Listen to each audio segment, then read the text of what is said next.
Oui. Bonjour à tous. Nous sommes très heureux de vous accueillir pour cet avant-dernier webinaire des grands rounds de la CHBT 2022. Nous avons le plaisir d'être accueillis aujourd'hui par l'équipe du professeur Sébastien Goujou qui vont nous parler d'un cas de tumeur neuroendocrine. Donc, on a pris quelques minutes de retard et nous en excusons pour un problème technique. J'excuse aussi notre président Karim Boudjema qui n'a pas pu se libérer, qui nous rejoindra peut-être un petit peu plus tard. Et donc, sans tarder, je vais donner la parole à Sébastien pour nous présenter notre orateur du jour et puis les experts de la soirée. Merci Sébastien, à toi la parole. Merci beaucoup Fabrice, merci Axel pour l'organisation et bienvenue à tous. On est aujourd'hui ravis de vous accueillir dans ce grand round sur les tumeurs neuroendocrines au sens large, un grand round qui sera animé par Charles de Ponto qui est interne et qui travaille avec moi et sur, on l'espère, une longue carrière universitaire. Pour nous aider à la discussion de ce cas clinique, on a invité deux experts qui ne sont plus à présenter. Le professeur Alain Sauvanet, que voici, chirurgien de son état, vous le savez tous, grand expert de la chirurgie pancréatique, maître à penser pour beaucoup d'entre nous et qui va donc de sa science nous aider à commenter ce cas clinique. Et le docteur Louis de Mestier, brillant pancréatologue, encore plus brillant pancréatologue endocrinien qui connaît très bien les tumeurs neuroendocrines, qui est l'étoile montante de l'endocrinologie pancréatique et qui va lui aussi nous éclairer de ses lumières sur ce cas clinique. Ce cas clinique, vous allez le voir, c'est un cas clinique qui est finalement un prétexte à une discussion qui est un cas clinique de tumeur neuroendocrine sur NEM de type 1, pathologie rare, mais l'idée sera de dépasser le cadre de la NEM1 qui est finalement assez anecdotique dans nos pratiques cliniques pour l'élargir à l'ensemble de la prise en charge des tumeurs neuroendocrines pancréatiques avec bien entendu des petits points de culture générale parce que c'est des tumeurs qu'on ne peut pas aborder sans un minimum de culture générale. Et sans plus tarder, je vais donc laisser la parole à Charles de Ponto qui va donc nous présenter ce cas clinique et la discussion qui suit. Merci beaucoup. Merci beaucoup, Monsieur Goujou. Alors, on va commencer tout de suite. Je préviens simplement pour ce grand round, pour qu'il soit plus lisible pour tout le monde, il y aura une sorte de code couleur. Les bandeaux qui sont rouges correspondent au cas clinique, aux malades en question. Les bandeaux qui sont bleus sont plutôt des bandeaux où, au contraire, on va discuter de ce cas avec des topics, etc. Et les bandeaux qui sont verts, ils correspondent surtout à des moments où on va juste se poser et peut-être discuter ou échanger avec nos deux experts. Bon, on va commencer. Si j'y arrive. C'est bon pour tout le monde. Alors, donc, je vous présente notre patient. C'est Monsieur C, qui est un patient de 32 ans, qui arrive à notre consultation pour la prise en charge de lésions duodéno-pancréatiques découvertes plus ou moins fortuitement en ville. C'est un patient qui n'a pas d'antécédent particulier majeur. Sur le plan personnel, il a une colopathie qui est étiquetée fonctionnelle. C'est un petit fumeur à 7 paquets années, avec un peu de cannabis, un peu de cocaïne, et un patient qui n'est pas obèse. Par contre, sur le plan de ses antécédents familiaux, il a une grand-mère paternelle qui a un antécédent de syndrome de Zollinger-Ellison et un père, et son père, qui a un antécédent de tumeur neuroendocrine du pancréas avec vraisemblablement au moins 2 méta-hépatiques synchrone. Donc, je vous ai mis ici l'arbre généalogique de Monsieur C, avec sa grand-mère ici, le syndrome de Zollinger-Ellison, son père avec la tumeur neuroendocrine du pancréas et ses méta-hépatiques, et Monsieur C qui est ici. Donc, un malade pour chaque génération. Et donc, Monsieur C, il a eu vraisemblablement un début de suivi dans le sud français avec une notion de NEM1 qui aurait été diagnostiquée à l'âge de 18 ans, mais aucun suivi à partir de ce diagnostic-là. Nous, quand il est venu nous revoir en consultation, on a récupéré donc son analyse génétique qui confirmait effectivement qu'il y avait bien une mutation NEM1 d'exon 9, et je crois même qu'on lui avait refait de principe, qui retrouvait également la même mutation de principe. Simplement, avant d'aborder le cas en détail, le cas de Monsieur C, les néoplasies endocriniennes familiales, alors non pas la volonté de faire quelque chose de très exhaustif, mais simplement vous listez les quelques grandes maladies qui sont potentiellement prédictives de néoplasie endocrinienne, toutes les maladies héréditaires. Celles qui vont surtout nous intéresser, c'est les 4 premières, parce qu'elles touchent majoritairement le pancréas, avec la NEM1, la néoplasie endocrinienne multiple de type 1, la neurofibromatose de type 1 aux maladies de von Reckling-Gaussen, le von Hippel-Lindau et la sclérose tubéreuse de Bourvil. Et en l'occurrence, dans ce cas, vous vous doutez bien qu'on va surtout parler de NEM1, que voici. La NEM1, donc. La NEM1, c'est une pathologie qui est rare. C'est globalement 1 à 9 pour 100 000 personnes en France. Et c'est une pratique, comme vous entendez, comme toutes les maladies rares, c'est une pratique qui est basée sur des niveaux de preuve très faibles avec des études rétrospectives, des petites séries de cas, des petites séries de malades. Le spectre de la NEM1, c'est la maladie des 3P ou même plutôt des 4P. C'est-à-dire qu'on a une atteinte des glandes parathyroïdes, on a une atteinte du pancréas ou du cadre duodéno-pancréatique, une atteinte de l'antéhypophyse et plusieurs autres atteintes, notamment celles qui vont nous intéresser, c'est les TNE du thymus. La NEM1, c'est donc une mutation qui est autosomique dominante. Il y a plein de mutations qui ont été décrites, plus de 1300, qui sont inactivatrices du gène de la méline qui se situe au niveau du chromosome 11, le bras 13. C'est à noter que c'est une maladie qui se retrouve également en 10% des cas avec des mutations qui sont des néomutations, donc sans transmission autosomique héréditaire. L'âge moyen au diagnostic, alors c'est 20, 30, 30, 40 ans. Globalement, c'est quand même des âges relativement jeunes. Âge moyen au diagnostic clinique, j'entends. Et le sexe ratio, c'est à peu près autant d'hommes que de femmes. L'espérance de vie de la NEM1, eh ben, l'espérance de vie, elle est amputée en moyenne à peu près 15 ans. Il y a ce papier récent dans le BJS 2022 qui évalue effectivement un delta d'espérance de vie de 15 ans entre les patients atteints du NEM1 et la population générale. C'est à peu près le même ordre de grandeur que le papier de M. Goudet qui évaluait 22 années d'espérance de vie perdue chez les patients avec une NEM1. Donc, en tout cas, il y a une espérance de vie qui est grignotée. Espérance de vie grignotée avec plusieurs causes de décès, mais de très loin, les principales causes, c'est le pancréas. C'est très souvent le pancréas qui est en cause dans les décès, qui est une cause de décès dans les NEM1, et également les tumeurs thymiques, qui sont pour le coup des tumeurs rares, on va très rapidement en parler, mais qui sont particulièrement fatales.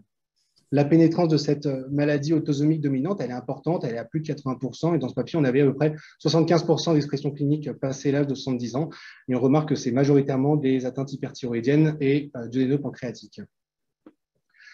Petite aparté sur les éventuelles corrélations entre le génotype et le phénotype.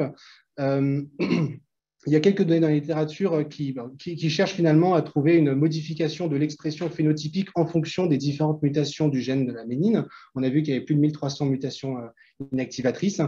Pas grand-chose, rien de bien concluant, quelques gènes quand même, quelques localisations cibles de mutations, et une, c'est notamment au niveau de l'exon 2, qui est une mutation du domaine d'interaction de GUND, qui vraisemblablement, effectivement, on aurait trouvé une association significative avec un surrisque de décès par tumeur. On a un odds ratio quasiment égal à 2, mais comme on regarde, on a un intervalle de confiance qui est à 1,08 sur la fourchette inférieure. Il y a probablement un autre gène également intérêt qui est CHES1. En tout cas, ce qu'on peut dire, c'est qu'il n'y a pas de relation phénotypique, génotypique directe évidente dans la littérature, excepté peut-être GUND. L'une des raisons, c'est qu'il y en a une très grande variabilité phénotypique au sein des mêmes familles. Et dans tous les cas, même si on avait une corrélation démontrée, elle n'est pas très importante d'une part, et d'autre part, elle n'a rien à voir avec tous les autres facteurs prédictifs d'agressivité et d'agressivité dans le cadre d'une M1. Les critères diagnostiques, je vais passer très rapidement dessus pour se garder du temps pour la suite. Simplement, en plus, c'est très bien fait sur le site du GTE, mais globalement, c'est plusieurs critères. Il y a des critères à la fois cliniques sur les principales tumeurs, les atteintes classiques de la NEM1, des critères familiaux et critères génétiques, et il y a un arbre décisionnel pour le séquençage et la recherche de la mutation, qui dans notre cas donc, concerne la partie gauche, en fonction donc, des cas isolés ou des cas syndromiques. Pourquoi est-ce qu'on parle de NEM1 dans ce grand round majoritairement chirurgical? C'est parce que finalement, le chirurgien il joue un rôle important dans l'histoire naturelle des patients atteints d'une M1, parce que quasiment 100% des patients bénéficieront d'une chirurgie un moment ou un autre dans leur histoire. Dans cette étude encore du BJS de 2022, à 75 ans, il y avait 96% des patients qui avaient été opérés au moins une fois. Alors, je ne sais pas si nos deux experts ont des choses à rajouter avant d'enchaîner sur le cas de Monsieur C. Moi, je souhaiterais faire deux petits commentaires. Donc, si j'ai bien compris, il y a 10% de néomutations. Ça veut dire qu'il y a 10% des patients qui consultent avec une NEM1 authentique qui n'ont pas d'antécédents familiaux. Ça veut dire ça? Mhm. C'est-à-dire que la mutation s'est produite lors de leur conception. C'est-à-dire qu'ils échappent. Si on fait l'arbre généalogique, on ne trouve rien. C'est bien ça? Peut-être Monsieur Louis de Mestier va pouvoir répondre. Oui, c'est exactement ça. C'est une mutation qui en général est faite au moment de la fécondation, alors soit juste avant, soit juste après. Et si c'est fait juste après, ça peut entraîner des mosaïques qui sont possibles dans la NEM1, bien que ce soit rare. Et en tout cas, ça veut dire que la NEM1, il faut bien sûr y penser devant des cas d'antécédents familiaux, mais il y a aussi d'autres points d'appel que sont l'âge jeune, que sont le syndrome de Zollinger-Ellison et que sont la multiplicité des tumeurs. Et donc, c'est pour ça qu'il ne faut pas se focaliser que sur l'atteinte éventuelle familiale, et qu'il peut y avoir d'authentiques cas syndromiques, mais sporadiques.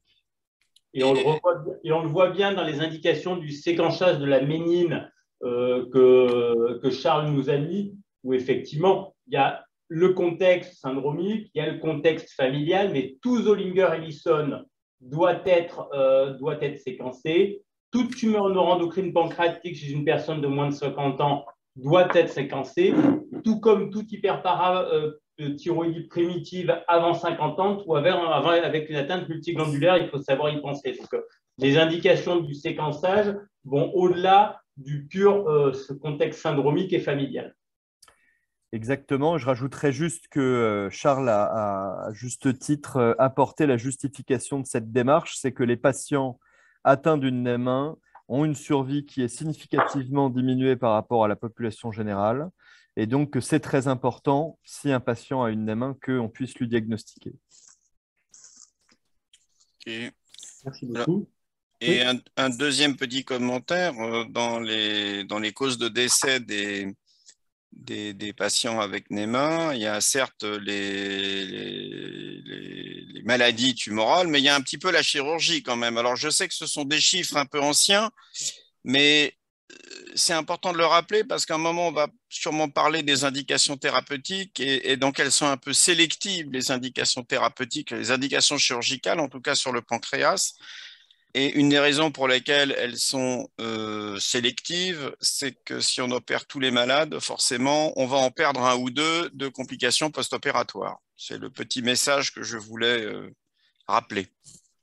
Et qu'on va développer également par la suite, vous avez raison. Alors, simplement pour être exhaustif, on s'est intéressé donc au principal atteinte organique de Monsieur C dans ce contexte de NEM1, mais on s'attardera surtout, bien sûr, sur la partie pancréatique et duodénale. Au niveau parathyroïdien, Monsieur C, donc il a une biologie qui a été faite en ville, mais qui a été refaite également en hôpital 2 semaines. Il a un profil d'hyperparathyroïdie primaire avec une hypercalcémie et une PTH anormalement augmentée. Sur le plan morphologique, 3 examens, une échographie, une scintillomie et un PET à la choline qui confirment qu'il y a une atteinte multiglandulaire, ce qui est assez classique dans le cadre de la NEM1, il y a au moins 3 cibles. Et enfin, cette hypercalcémie n'a pas de retentissement chez Monsieur C, en tout cas pas de néphrolithiase sur l'échographie rénale et pas d'ostéopénie avec une densitométrie osseuse qui est normale. Je ne développerai pas plus les parathyroïdes, mais simplement un message clé pour l'atteinte parathyroïdienne dans la NEM1, c'est que c'est de très très loin la première indication chirurgicale chez les patients qui ont une NEM1. Les patients qui ont une NEM1 sont très majoritairement opérés d'une hyperparathyroïdie, plus de 90%. L'atteinte hypophysaire de Monsieur C. Monsieur C, donc biologiquement, un peu pareil, c'est-à-dire qu'il n'y avait pas de perturbation, pas d'anomalie au niveau de l'axe hypothalamo-hypophysaire et des glandes périphériques, et une IRM hypophysaire qui avait été faite de principe chez lui, qui ne retrouvait pas d'adénome ou de pathologie, en tout cas au niveau antéhypophysaire. Il y avait une petite asymétrie des deux lobes, mais qui est parfaitement physiologique et fréquente dans la population générale.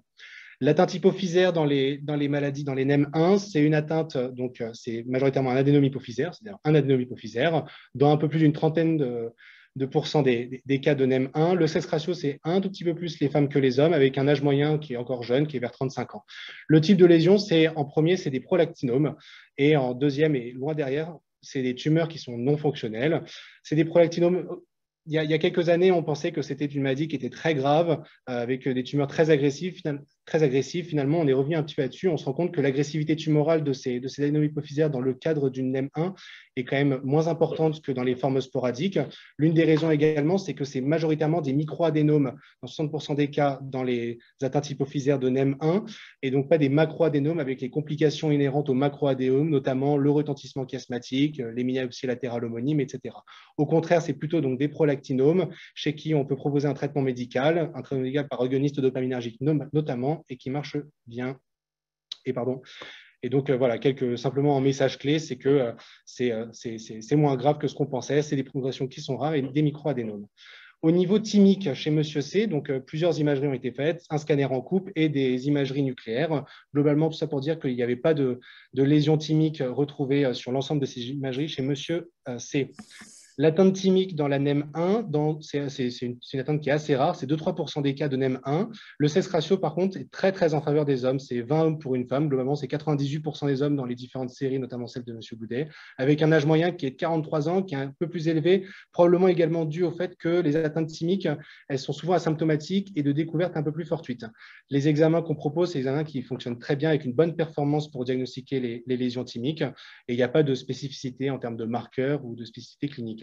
Le traitement de référence, c'est la thymectomie totale, et il y a le SMO qui avait proposé éventuellement un algorithme décisionnel pour faire des thymectomies prophylactiques, notamment pendant les parathyroïdectomies, majoritairement réservées dans ce cas pour les hommes et chez les personnes qui présentaient des antécédents familiaux de tumeurs thymiques agressives.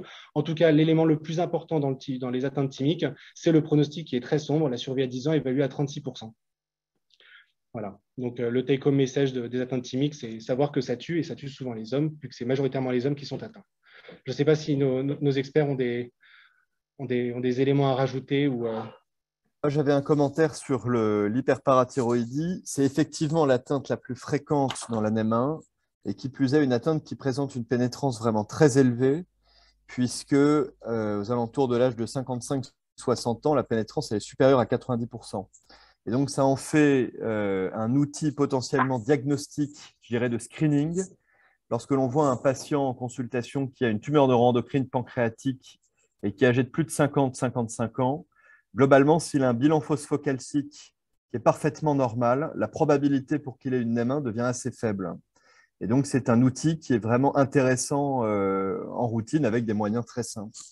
Ça, je crois que c'est vrai, c'est extrêmement important. C'est-à-dire que le séquençage de la ménine, c'est une consultation d'oncogénétique et un délai de rendu qui est souvent supérieur à 6 mois, alors qu'effectivement, une calcémie, un calcium ionisé, une PTH et une vitamine D, c'est un rendu la semaine prochaine avec un rendement diagnostique, comme le disait Louis, qui est extrêmement important. Ça, je crois que c'est le premier message important. Il y a deux autres messages, c'est qu'effectivement, bon, les adénomes hypophysaires, on s'est beaucoup excité dessus dans la NEM. Là, aujourd'hui, c'est très clairement plus le souci. Et par contre, bien que très rare, avec une mortalité lorsque ça se développe extrêmement importante, c'est les tumeurs neuroendocrines thymiques. Et là, il faut y faire particulièrement attention parce que maintenant qu'on prend mieux en charge les autres atteintes cardinales de la NEM1, c'est probablement ces tumeurs-là pour lesquelles il va falloir être assez prudent et voire éventuellement assez agressif du point de vue prophylactique. Ça veut dire qu'il faut faire un scanner thoracique systématique, mais à quel rythme, à partir de quel âge, est-ce qu'on sait Ce qui est recommandé, c'est de faire un scanner thoracique au minimum tous les 2 ans. En général, on le fait à partir de l'âge de 30-40 ans. Ça veut aussi dire qu'il ne faut pas s'isoler lorsqu'on suit un patient qui a une NEM1. C'est-à-dire qu'il faut s'entourer. C'est une prise en charge qui est typiquement pluridisciplinaire et qu'il ne faut pas se focaliser sur des petites tumeurs neuroendocrines duodéno-pancréatiques parce que ce sont des patients qui peuvent aussi avoir d'autres atteintes potentiellement graves dans d'autres organes. Et le thymus en est un bon exemple. Ok. Alors, atteinte duodénale et pancréatique chez Monsieur C. D'abord, donc, de ce qui avait été fait en ville. Premièrement, sur le plan biologique, j'ai parmi tous les examens, les deux seuls que j'ai remis, c'est sa chromogranine A qui était élevée, qui était à 3 fois la normale, et sa gastrinémie qui était également à 8 fois la normale. Gastrinémie qui avait été dosée sans la prise d'IPP. chez un patient qui, in fine, devant son cortège de douleurs épigastriques, ballonnements, enfin bref, douleurs abdominales qui étaient initialement étiquetées colopathie fonctionnelle-like et cette gastrine augmentée et le contexte de M, il avait été mis sous IPP et sous IPP, l'ensemble de ses symptômes cliniques étaient nettement améliorés. Sur le plan de l'imagerie radiologique, il y avait un scanner TAP et une IRM pancréatique qui avaient été faites en ville et donc il est venu avec ces deux examens. Petit aparté sur la gastrinémie dans le syndrome de Zollinger-Ellison. La gastrinémie, c'est un dosage qui a une très bonne sensibilité. Le cas le plus fréquent, en tout cas le plus typique pour diagnostiquer avec quasi-certitude un syndrome de Zollinger-Ellison, c'est le premier cas avec une gastrinémie qui est supérieure à 10 fois la normale et un pH gastrique inférieur à 2, un pH qui est maintenant très majoritairement réalisé sous endoscopie et non plus avec sonde gastrique, etc. Et puis, une fois qu'on sort de ce premier cas, dans ce cas, il y a d'autres cas, des tests additionnels qu'on peut faire, comme par exemple le monde ce diagramme de prise en charge, mais je ne m'étendrai pas plus là-dessus. La gastrinémie, donc, ça a une très bonne sensibilité, mais par contre, ça a une très mauvaise spécificité. Il y a plein d'autres pathologies qui potentiellement peuvent entraîner des hypergastrinémies. Je vous ai listé là les principales, et notamment donc, la gastrite chronique atrophique et les IPP, ainsi que les pangastriques avec Dr. pylori. Attention à l'arrêt des IPP. La gastrinémie, comme on a vu, elle est faussement augmentée par la prise d'IPP, mais chez les patients qui ont un syndrome de Zollinger-Ellison, qui parfois peuvent avoir des doses pharaoniques d'IPP, le fait d'arrêter brutalement les IPP peut être particulièrement délétère et à risque chez ces patients. Raison également pour laquelle l'ENETS avait proposé des algorithmes de prise en charge de diagnostic de syndrome de Zollinger-Ellison en faisant un arbre décisionnel chez les patients sous IPP et un arbre décisionnel chez les patients qui n'avaient pas d'IPP, avec par contre un niveau de preuve qui était quand même très différent entre les deux. Le scanner de Monsieur C qui a été fait en ville, j'espère que tout le monde peut le voir, je le fais défiler. Et je le fais défiler un peu plus rapidement parce que je crois que j'ai été un peu lent. Donc ça, c'est le temps artériel.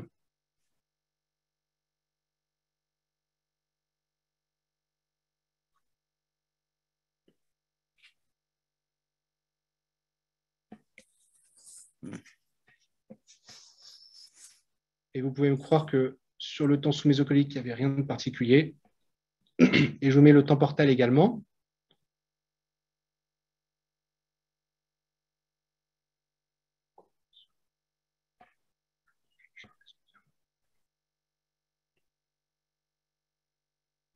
Et je ne sais pas si vous voulez... lésion kystique là, qui vient d'apparaître. Je vais vous montrer les 3 lésions. Donc, globalement, on voit, bon, il y a le signe de la flèche. On voit effectivement une lésion qui est au niveau caudal, qui a l'air d'être un peu en cocarde ou annulaire. On voit également cette lésion kystique au niveau de la jonction corporéo-caudale, qu'on devine ici. Et on voit plus bas au niveau du crochet, on voyait très bien sur le temps artériel, cette lésion qui est ici, qui est assez volumineuse. Ici. Je vous ai remis finalement les trois principales images, les 3 lésions qui sont visualisées sur ce scanner. La première, donc, c'est la lésion du crochet pancréatique sur le temps artériel qu'on voyait très bien hypervasculaire à cet endroit-là, qui est assez volumineuse, plus de 2 cm. Cette lésion qui est au niveau corporéal, qui est surtout présente au temps portal, on la voyait très mal ou voire pas du tout sur le temps artériel, qui a l'air donc de se rehausser, donc de manière plus tardive. Et enfin, cette lésion kystique corporéo-caudale. Sur le scanner, donc l'image de TNE sur un scanner, c'est effectivement classiquement cette tumeur hypervasculaire en phase artérielle, mais il y a quand même d'autres diagnostics différentiels. Les 3 principaux, ce sont de tumeurs hypervasculaires en phase artérielle sur un scanner. C'est le cystadium séreux pseudo-solide, où là, dans ce cas, l'IRM de diffusion a un intérêt pour distinguer les deux, où on a un ADC qui va être un peu plus élevé dans les cystadiums séreux que dans les TNE. On a la rate intrapancréatique également. Pareil, l'IRM de diffusion fait un bon diagnostic différentiel entre la rate intrapancréatique et les TNE. Et enfin, les métas de cancer du rein, qui sont des tumeurs hypervasculaires qui saignent, notamment dans les métas osseuses de cancer du rein, où là, dans ce cas, ça sera plutôt le reste qui permettra de faire la distinction entre l'anamnèse, les imageries nucléaires des récepteurs à la somatostatine, etc. L'IRM pancréatique de Monsieur C fait en ville, je commande très rapidement. On avait trouvé 3 lésions sur le scanner. L'IRM pancréatique en rajoute une 4e. On a donc une lésion, toujours la lésion kystique au niveau corporéal qu'on retrouve ici. On a la lésion céphalique au niveau du crochet pancréatique qu'on retrouve ici en hyper T2, hypervasculaire hétérogène. Une lésion corporéale ici supplémentaire avec un discret hyper T2 qui serait surtout temportal et tardif. Et une lésion caudale qui est la lésion qu'on voyait précédemment sur des séquences tardives. Alors là, on vous posait un peu la question, c'est avec tous ces éléments, quelle va être la suite de votre prise en charge, ce que vous proposez également pour aller plus loin, Monsieur Sauvanet et Monsieur de Messier. Moi, je vais lui demander un examen de médecine nucléaire, peut-être un PET au gallium-68, parce qu'on est en 2022. Et peut-être que M. de Messier va lui demander une échoendoscopie, lui. C'est exactement ce que j'allais rajouter. C'est vrai qu'on a des bons arguments pour dire que l'écho-endoscopie est sûrement la modalité d'imagerie qui permet d'avoir les meilleures performances diagnostiques, en particulier dans le contexte de l'ANEM 1 et en particulier pour les petites TNE pancréatiques de moins d'1 centimètre, ce qui en fait un examen, je dirais, indispensable au moment du diagnostic initial et de la première caractérisation, moins pour le suivi car l'IRM conserve de très très bonnes performances pour tout ce qui mesure plus d'1 centimètre dans le pancréas. En plus, il nous manque un peu d'inventaire de ce qui se passe dans le duodénum, parce que dans l'ANEM, il y a des lésions duodénales, et là, pour l'instant, on ne les a pas vues beaucoup, il me semble. C'est pour cette raison que toute écho-endoscopie, en particulier initiale, doit toujours être accompagnée d'une bonne duodénoscopie qu'il faut absolument préciser à l'endoscopiste, parce que comme c'est un tube endoscopique différent, il faut que ce soit prévu à l'avance. Deux choses effectivement très importantes. J'insiste à nouveau sur ce qu'a dit Charles, c'est que le dosage de gastrine, c'est très bien, mais l'arrêt des IPP, ça tue les malades. Donc, si vous voulez faire trop bien en vous disant « je vais avoir un beau dosage de gastrine, j'arrête les IPP à mon gastrinome », il y a une chance sur deux que vous le retrouviez en péritonite dans l'intervalle. Donc ça, extrêmement attention. Et on le voit très bien là des deux premiers examens qu'il nous a présentés, qui étaient des examens un peu de qualité suboptimale puisque fait en ville, scanner, IRM. On voit déjà que sur ces deux examens d'imagerie en coupe assez classiques, on a déjà une discordance entre le nombre et la localisation des lésions trouvées. Et donc, c'est un des messages, bien sûr, en plus de l'imagerie en coupe, il faut de la médecine nucléaire et de l'échoendoscopie, et que finalement, le bilan lésionnel précis ne peut être que la somme et l'analyse synthétique de l'ensemble de ces examens. Alors, donc justement, on a donc demandé une échoendoscopie avec duodénoscopie pour Monsieur C. Les résultats donc de l'échoendoscopie qui est faite par un endoscopiste chevronné, on retrouve finalement non pas 4 lésions, mais 7 au niveau du pancréas. On a donc toujours cette lésion du crochet pancréatique qui est assez volumineuse, plus de 2 cm, qui est à distance du canal pancréatique principal. Une autre lésion assez volumineuse au niveau de l'isthme pancréatique de 2 cm, qui cette fois est au contact du canal pancréatique principal.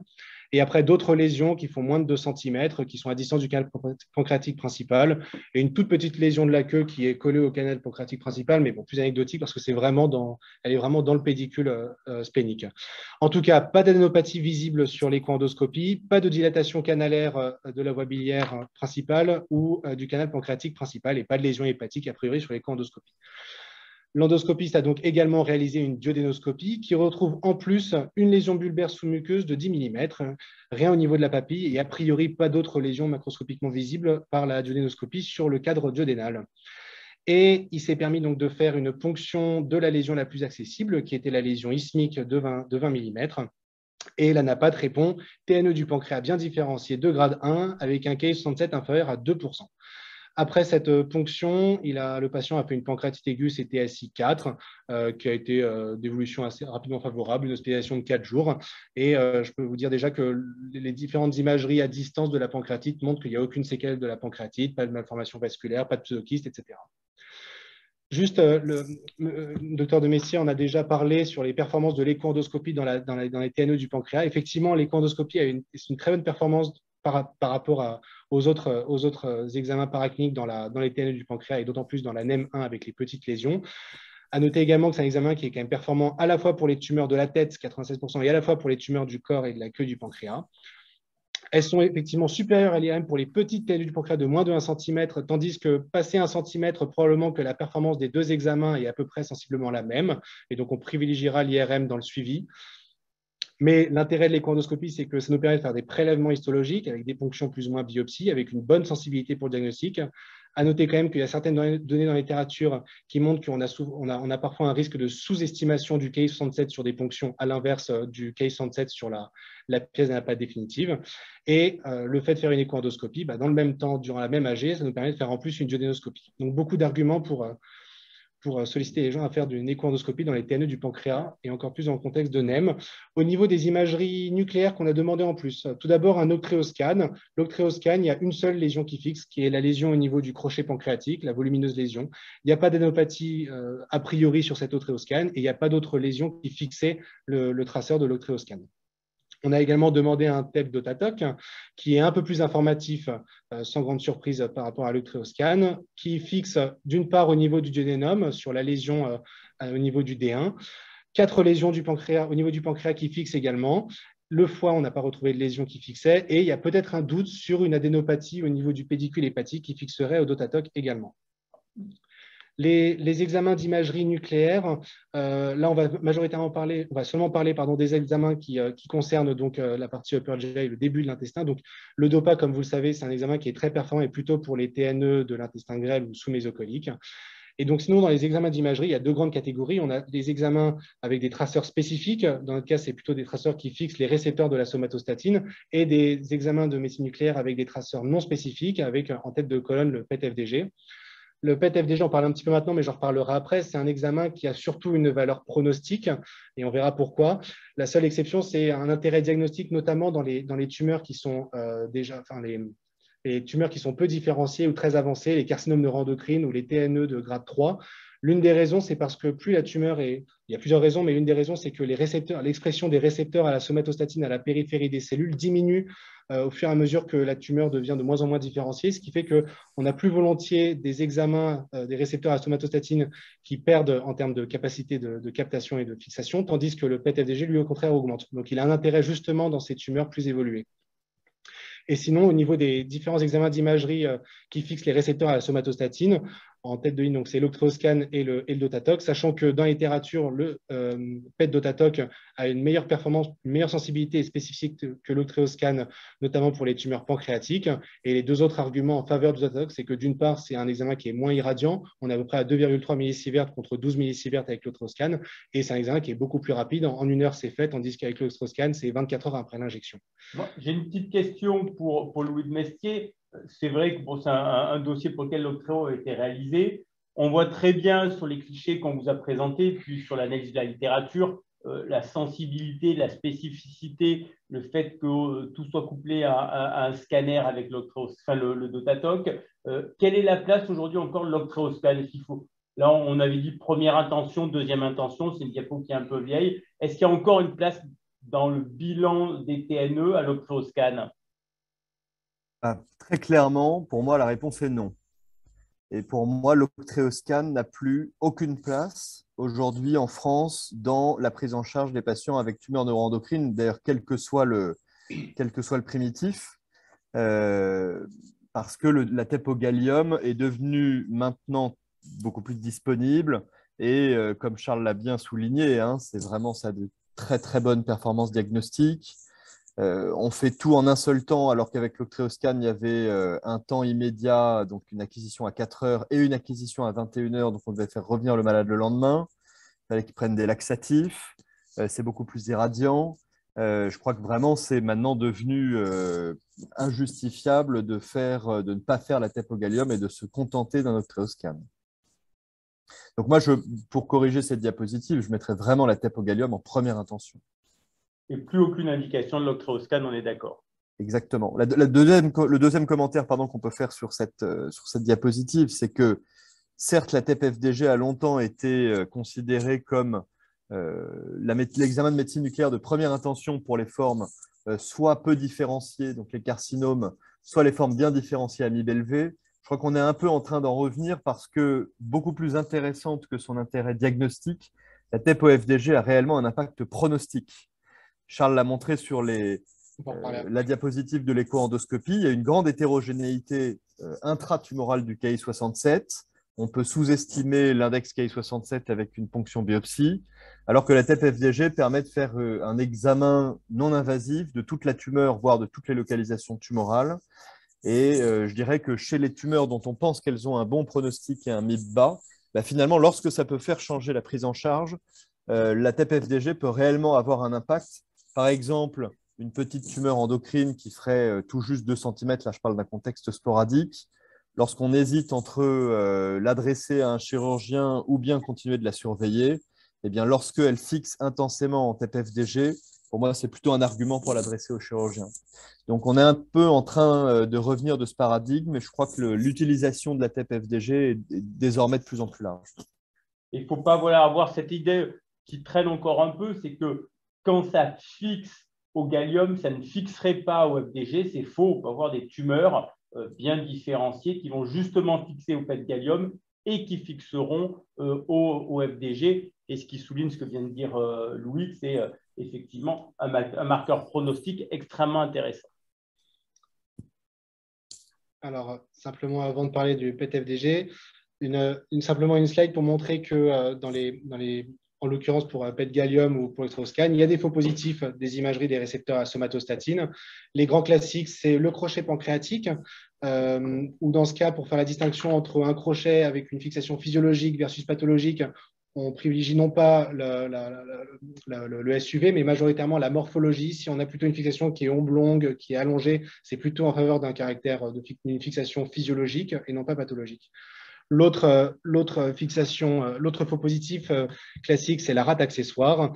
On a également le méningiome, où c'est souvent des diagnostics fortuits. Et puis après, il y a toutes les autres causes de foyers inflammatoires avec granulomatose, sarcoïdose, rhumatisme articulaire, les foyers infectieux, etc. Donc, Charles, je vais juste interrompre sur un commentaire. Tu nous as tout à l'heure parlé du cystadénome séreux pseudosolide, qui est un diagnostic différentiel de tumeur neuroendocrine pancréatique parce que c'est en général une tumeur bien hypervascularisée. Il faut savoir que ces formes pseudosolides de cystadénome séreux peuvent également exprimer les récepteurs de la somatostatine et peuvent donc présenter une hyperfixation en octréoscan ou en TEP au gallium. Ce qui peut parfois poser un vrai problème de diagnostic différentiel. Et si on parle de tumeurs neuroendocrines pancréatiques et de syndrome de prédisposition, le cas se présente pas tellement dans la NEM1, mais surtout dans la maladie de von Hippel-Lindau, puisque ce sont des patients qui présentent une prédisposition, dans 15% des cas environ, à développer des cystadénomes séreux, volontiers pseudosolides au niveau pancréatique. Et donc, ça peut poser un vrai problème diagnostique. Merci. TEP-FDG de Monsieur C, il n'y avait rien qui fixait sur son TEP-FDG. Aucune des lésions susdécrites et pas de nouvelles lésions non plus qui fixaient au PET-FDG. Donc, bon, vous en avez déjà parlé, donc je vais aller très rapidement. Effectivement, le PET-FDG a une valeur pronostique qui est fondamentale dans la prise en charge des TNE. Ça, c'était une série de patients qui présentaient une TNE bien différenciée avec un Ki-67 supérieur à 10%. Et on se rendait compte que déjà, le PET-FDG, il permettait de fixer l'ensemble des lésions. 100% des lésions fixaient le PET-FDG, donc c'est pour des Ki-67 élevés, supérieurs à 10%. Donc, il y avait déjà une bonne corrélation entre fixation PET-FDG et Ki-67 élevés, ce qui n'était pas forcément le cas des autres examens. On était à 83% pour les imageries récepteurs à la somatostatine. Dans la même veine, une autre étude qui a montré finalement la corrélation entre, d'une part, la fixation FDG Ki-67, on l'a déjà vu, mais également la survie. On regardait donc sur cette cohorte de patients. Les patients qui présentaient un PET-FDG négatif avaient une espérance de vie allongée, enfin, une overall survival qui était augmentée par rapport aux patients qui présentaient un PET-FDG positif ou des lésions fixées au PET-FDG. Et on retrouve encore ce même argument de corrélation entre FDG et Ki-67, par exemple sur cette cohorte avec un Ki-67 supérieur à 15%, ou les 7 malades qui présentaient un Ki-67 supérieur à 15%, et ben 7 sur 7, 100% avaient une fixation au PET, tandis que c'était moins clair au niveau avec le recours à une imagerie pour les SRS. Bon, finalement, on a déjà on a parlé globalement de toute cette imagerie nucléaire. Oui, alors je rajouterais juste une chose, c'est que effectivement la corrélation très bonne entre l'intensité de fixation au TEP-FDG et le Ki-67 permet de faire vraiment une cartographie non invasive de l'agressivité tumorale. Tu l'as dit tout à l'heure, lorsqu'il y a des tumeurs neuroendocrines pancréatiques multiples, on en vient souvent à réaliser une biopsie de celle qui est la plus facilement accessible. Et rien ne dit que le Ki-67 d'une lésion est équivalent ou prédit le Ki-67 d'une autre lésion. La TEP-FDG, en cela, peut permettre de montrer une discordance de fixation entre plusieurs lésions et donc peut même parfois orienter vers une seconde ponction biopsie pour étudier bien de manière cytologique et en immunohistochimie cette différence. D'accord. Alors, je vous ai fait quelques slides pour synthétiser un peu toutes les lésions de Monsieur C, pour que ce soit un peu plus clair. Donc, en synthèse, Monsieur C, donc patient jeune, 32 ans, pas de comorbidité majeure. Il y a cette première lésion duodénale dans un contexte de syndrome de Zollinger-Ellison. On peut supposer que c'est son gastrinome. Et également des tumeurs neuroendocrines a priori non fonctionnelles au niveau de l'ensemble du pancréas. On retrouve donc ces deux principales lésions qui font plus de 2 cm, l'une au niveau du crochet pancréatique, l'autre au niveau de l'isthme pancréatique. C'est cette lésion-là qui a un contact avec le canal pancréatique principal. Et puis enfin, d'autres petites lésions au niveau de la queue du pancréas qu'on avait décrites notamment en écho-endoscopie. Le Dotatoc avait également soulevé la possibilité d'une adénopathie au niveau du pédicule hépatique qui était uniquement vue sur ce Dotatoc et non sur l'écho-endoscopie ou les autres examens d'imagerie.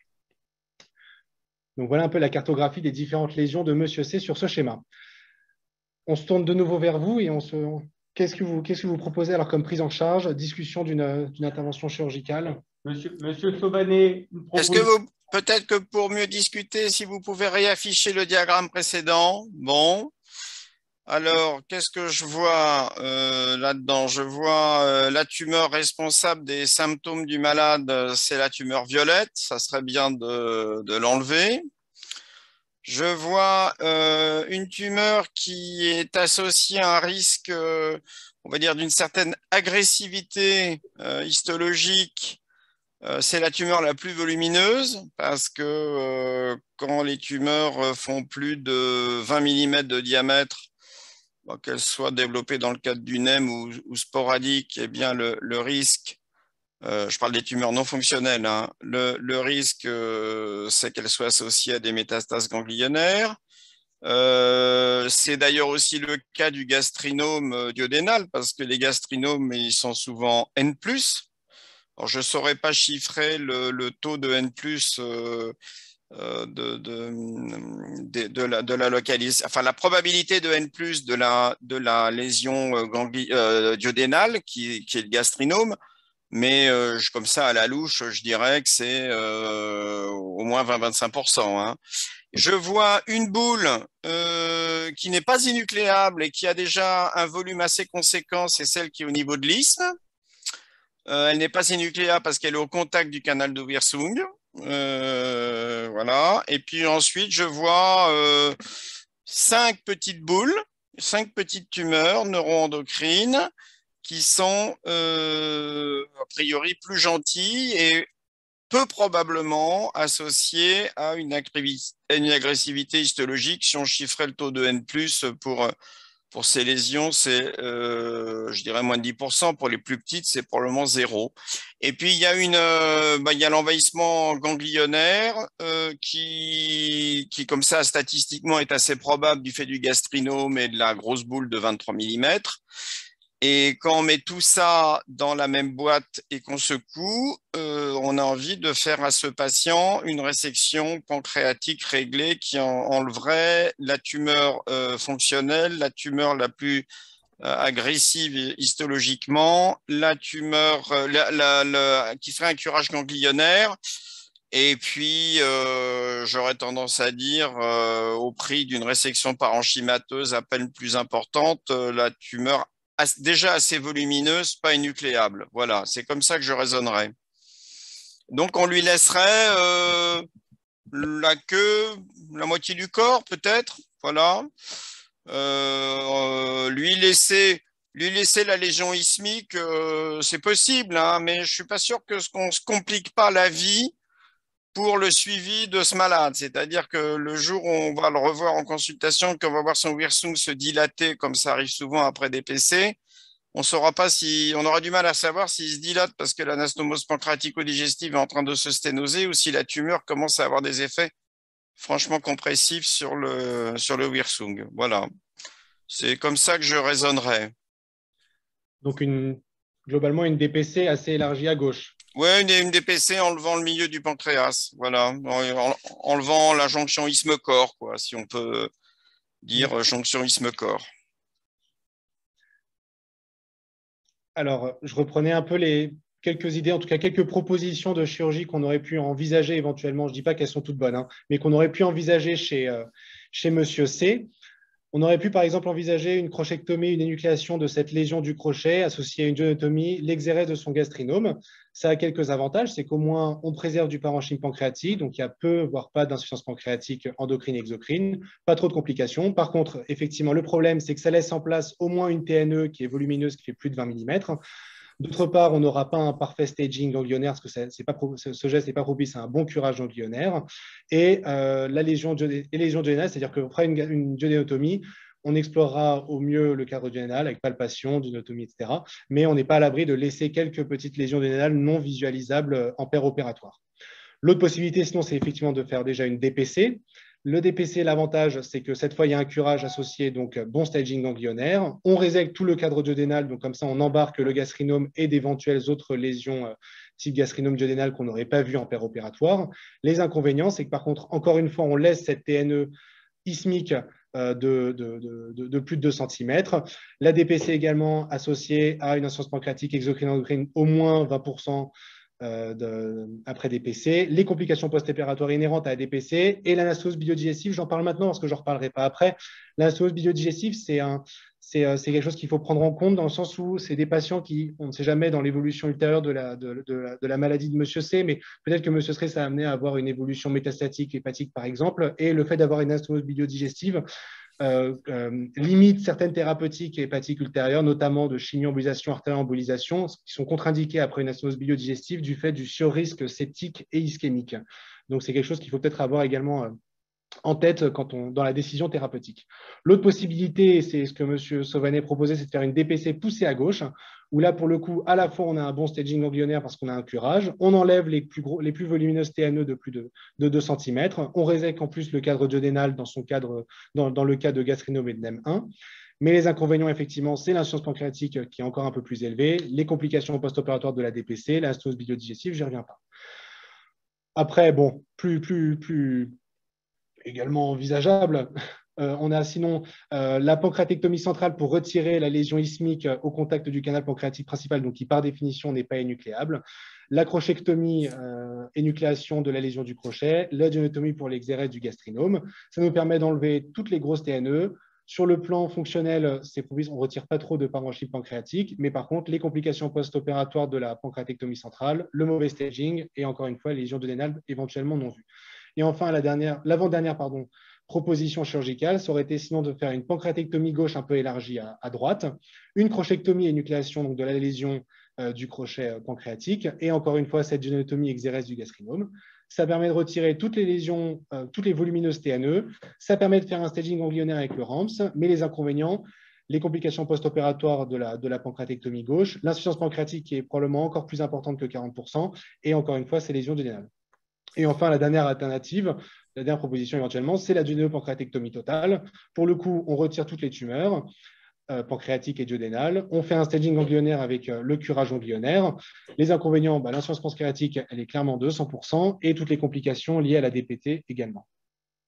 Donc finalement, quand on additionne un peu toutes ces options, on se retrouve avec un vrai gribouillage qui fait que l'idée va être de trouver quelques outils, quelques arguments qui vont nous permettre d'éliminer au fur et à mesure certaines indications chirurgicales pour aboutir à la chirurgie peut-être la moins mauvaise, voire peut-être même la meilleure.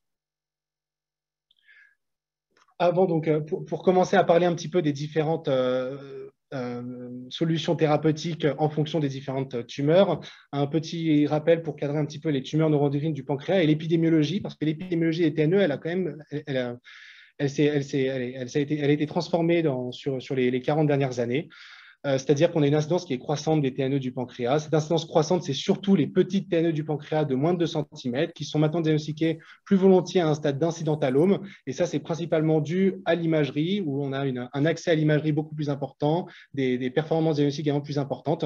Et il y avait cette étude sur la base de données nationale américaine du SER qui montrait qu'on avait plus 710,4% de diagnostics de petites TNE de moins de 2 cm en 22 ans.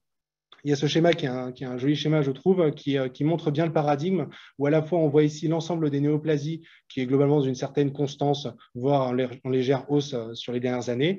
Et à côté de ça, en parallèle, on voit l'épidémiologie et l'incidence des TNE, enfin des tumeurs neuroendocrines, pancréatiques, non pancréatiques, peu importe, qui est en constante augmentation. Et cette augmentation, elle concerne l'ensemble des atteintes organiques des différentes TNE possibles. Et en l'occurrence, celle qui nous intéresse, c'est celle qui est pancréatique.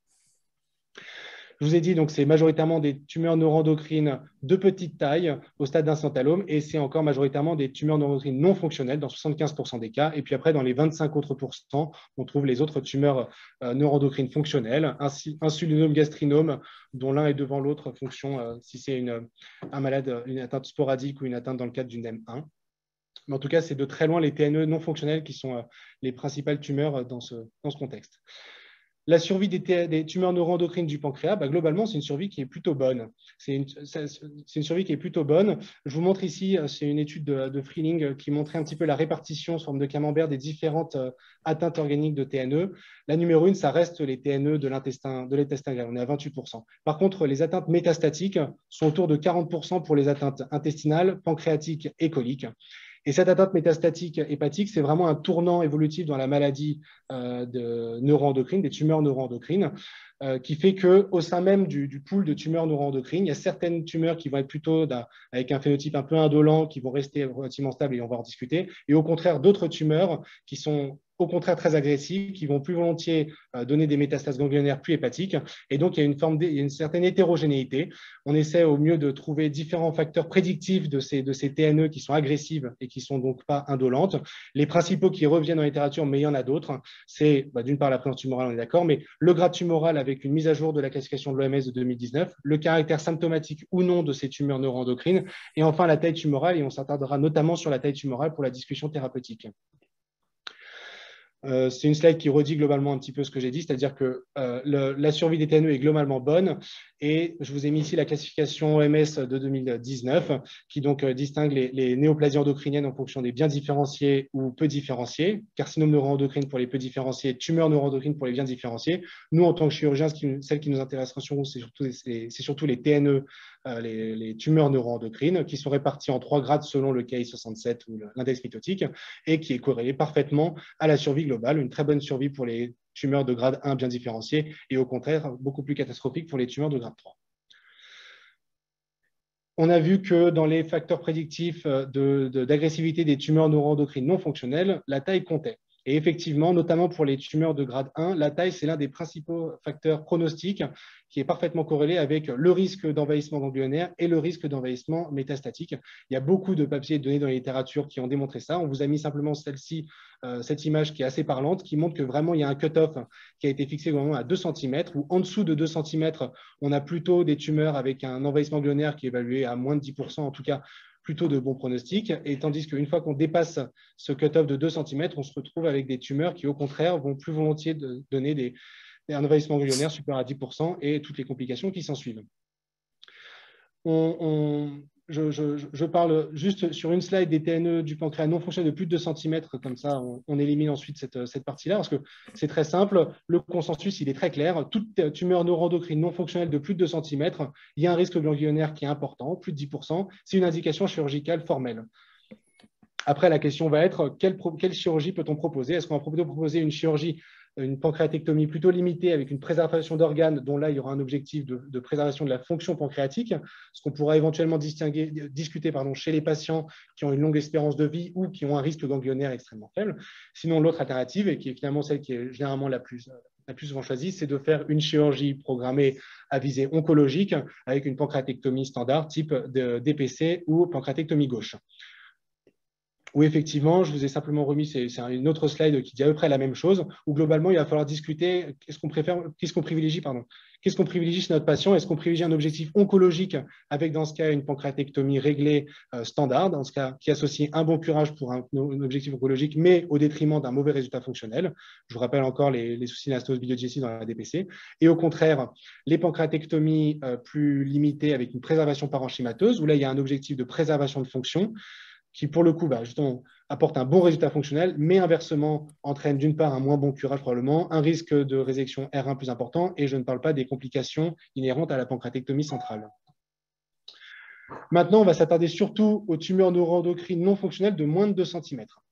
Pour commencer, je dirais une chose, c'est qu'il y a un consensus qui s'accorde à valider une stratégie de surveillance active, une watch and wait stratégie, pour les tumeurs neuroendocrines non fonctionnelles de moins de 2 cm, qui sont asymptomatiques, de grade 1 plus ou moins un grade de bas, qui n'ont pas de signe de progressivité, de progression radiologique et où il n'y a aucun argument pour un envahissement ganglionnaire et encore moins un envahissement à distance. Donc, dès lors qu'on rentre dans ces tumeurs neuroendocrines hyper sélectionnées, on peut proposer une stratégie de surveillance validée par plusieurs sociétés savantes. La question, c'est mais sur quoi repose cette décision, cette proposition de surveiller des tumeurs neuroendocrines? Elle repose sur sur les principaux arguments que je vous ai listés ici et qu'on va voir en détail juste par la suite. Premièrement, sur la faible agressivité tumorale, j'en ai un petit peu parlé effectivement avec le cut-off de 2 cm. Globalement, ces tumeurs de moins de 2 cm, elles ont un risque d'envahissement ganglionnaire qui est évalué à moins de 10%. Il y a cette étude du JCM de 2013 qui a justement suivi des patients et 46 patients qui présentaient une TNE non fonctionnelle de moins de 2 cm asymptomatique, donc éligible à une stratégie de surveillance. Ils ont été suivis sur une durée de 34 mois en médiane et sur ce suivi, aucune tumeur n'a présenté d'évolutivité à type d'envahissement ganglionnaire ou de métastase. Il y avait une très légère augmentation de taille, mais qui était de 0,1 mm par an sur un suivi de 3 ans, donc ce qui est complètement négligeable. Et il n'y a qu'une seule tumeur qui a présenté une taille qui, à la fin du suivi, était supérieure à 2 cm. Au final, sur cette série de 46 malades, il y en a 8 qui seront opérés pour diverses raisons, avec 2 PG, 2 pancréatectomies centrales et 4 énucléations. Et toutes ces lésions qui étaient initialement éligibles à une stratégie de surveillance, quand on regarde l'anapathe, c'est également des tumeurs de bon pronostic, qui sont des PT1 ou PT2, grade 1, NX dans le cas des énucléations, ou N0 quand il y avait un curage de fait. Ces mêmes résultats qui montrent que globalement, une surveillance sur les TNE non fonctionnelles de moins de 2 cm est licite. Il y a plein d'autres données dans la littérature qui le suggèrent. La dernière en date, c'est celle-ci qui est sortie il y a un peu moins d'un mois, je crois. L'autre raison, et M. Sauvanet avait commencé à en parler, c'est la morbimortalité de la pancréatectomie. Je vous ai remis ici les données, et finalement, ça reprend les données du papier de M. Farge du PMSI de 2017, qui montrait qu'en France, la chirurgie pancréatique, c'est globalement 8,2% de mortalité post-opératoire, 9,2% de mortalité après DPC, 6,2% de mortalité après l'APG, avec une morbidité globale, qui n'est pas la morbidité sévère, c'est la morbidité globale, qui est globalement autour de 50% et plus. Donc, tout ça pour dire que la chirurgie pancréatique, c'est loin d'être un geste anodin. Et donc, chez des patients qui ont une tumeur qui est a priori peu agressive, chez qui on pourrait potentiellement leur éviter une chirurgie pancréatique et toute la morbimortalité qui en découle, peut-être que c'est quelque chose qui est effectivement c'est peut-être une solution. L'autre argument, c'est, et ça peut-être qu'on en discutera avec Louis de Messier, c'est les relations entre l'âge et agressivité tumorale, évolutivité, et finalement sur la séquence adénome-carcinome. Il y a un premier papier qui est un papier italien de Partelli qui a fait un suivi donc, de 235 patients qui présentaient une TNE non fonctionnelle de grade 1 et grade 2, donc pas uniquement éligible à une stratégie de surveillance, qui ont finalement été opérés. Et après analyse multivariée, en regardant l'analyse histologique définitive et en reprenant un peu l'histoire naturelle de ces patients, n'a pas retrouvé de corrélation en analyse multivariée entre l'âge au moment du diagnostic. Finalement, la durée d'évolutivité, on dira la durée entre le moment où on a diagnostiqué et le moment où on a opéré le malade, et 2 marqueurs prédictifs d'agressivité que sont la taille tumorale et le Ki-67. Et donc, le fait de ne pas retrouver cette corrélation suggérait peut-être, remettait en tout cas en question cette stratégie, cette idée où on propose assez volontiers une stratégie plus agressive chez les patients plus jeunes en pensant que, effectivement, si on laisse leur tumeur, ils auront le temps d'avoir une tumeur qui acquérera d'autres mutations afin de devenir de plus en plus agressive. Et c'est notamment vrai parce que du fait qu'il y a une enquête de pratique qui a été menée et qui montrait que cette notion d'âge jeune dans la prise en charge chirurgicale des TNE du pancréas, elle était inclue dans à peu près 14 à 15% des discussions entre chirurgiens. Et donc, dans cette même veine, la question, c'est probablement que ces tumeurs neuroendocrines, et ça, c'est à discuter avec Louis de Messier, probablement que ces tumeurs neuroendocrines non fonctionnelles, elles ne suivent pas forcément cette association dysplasie adénome-carcinome, et ce qui remettrait un peu en question le risque de malignité temps dépendant. C'est quelque chose qu'on retrouve également dans d'autres tumeurs, notamment les adénomes thyroïdiens, où on n'a pas retrouvé de corrélation entre adénome thyroïdien et carcinome papillaire de la thyroïde, de même dans la surrénale. Je ne sais pas si, Louis, tu avais un commentaire à faire à ce sujet. Oui, merci. Non, mais c'est très intéressant. Et c'est vrai, moi je suis complètement d'accord. Globalement, la plupart des patients avec TNE pancréatique que l'on opère, on les opère d'emblée ou dans les 6 mois qui suivent la découverte des TNE pancréatiques. On les opère finalement assez rarement au cours de la surveillance. Je suis d'accord. On a quand même, bon, alors on n'a pas énormément de données encore moléculaires sur l'évolution des petites TNE pancréatiques. Et c'est vrai qu'on a quand même l'impression qu'il y a vraiment deux profils moléculaires génétiques assez différents entre les formes indolentes et d'emblée agressives. Je ne suis pas convaincu non plus d'une corrélation entre l'âge et l'agressivité tumorale. Bon, c'est vrai que globalement, ce qui nous manque, ce sont des études à très long terme, avec beaucoup de recul, parce que c'est vrai que toutes ces études et toutes les études que tu as présentées avant, en dehors de quelques-unes, globalement, c'est très rare d'avoir un recul évolutif de plus de 5 ans, et c'est un peu ça qui nous manque, quoi. En plus de ça, ce sont des tumeurs endocrines que l'on rebiopsie peu ou pas dans le temps, et donc on n'a pas d'analyse on n'a pas d'analyse comparative moléculaire entre un temps T et un temps T plus quelques années. Et, merci. Et donc, ça me permettait également de parler du dernier argument principal qui rejoint un peu la morbimortalité de la pancréatectomie. C'est l'insuffisance pancréatique après pancréatectomie.